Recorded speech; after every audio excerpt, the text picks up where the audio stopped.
মাননীয় প্রধানমন্ত্রীর নির্দেশনা ছিল আমাদের কাছে যে পাট দিয়ে চা কেন উৎপাদন হবে না, পাটের চা উৎপাদন করার জন্য।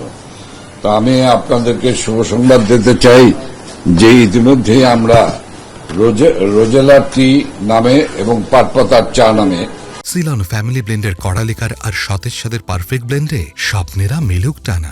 এই দুটো চা আমাদের প্রাথমিক পর্যায়ে আমরা আবিষ্কার করেছি যে এই রোজেলা টিতে অনেক উপকার, এই পাট পাতার চায় অনেক উপকার রয়েছে, যেগুলো আমরা বাজারজাত করব।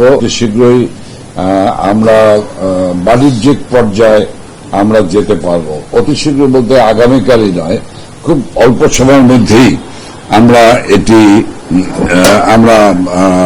বাজারে যেতে পারব বলে আশা করি।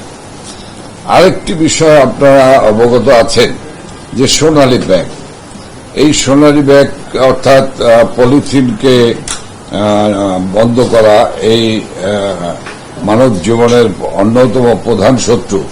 এই পলিথিন আগামী প্রজন্মের প্রধান শত্রু। এই পলিথিনকে পরিহার করা, এই পরিহার করতে হলে পলিথিনের বিকল্প একটি ব্যাগ মানুষের হাতে তুলে দিতে হবে এবং তার প্রস্তুতি নিয়েই পলিথিনকে বন্ধ করতে হবে। আমরা প্রাথমিক পর্যায়ে অনেক সফলতা অর্জন করেছি, যে চাল, ডাল, আলু, পেঁয়াজ ইত্যাদি ইত্যাদি প্রায় 82টি আইটেম রয়েছে, যে 82টি আইটেম পাটের বস্তা ব্যবহার করার জন্য সরকারের নির্দেশনা রয়েছে।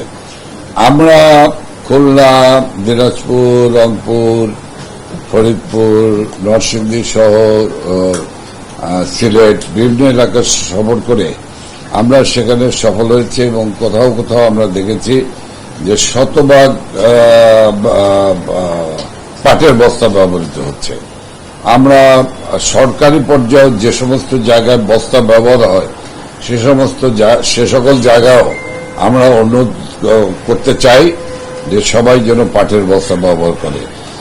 পলিথিনের অল্টারনেটিভ, আপনারা জানেন যে স্বাধীনতা পুরস্কার প্রাপ্ত বিজ্ঞানী ডক্টর মোবারক এই সোনালী ব্যাগ আবিষ্কার করেছেন।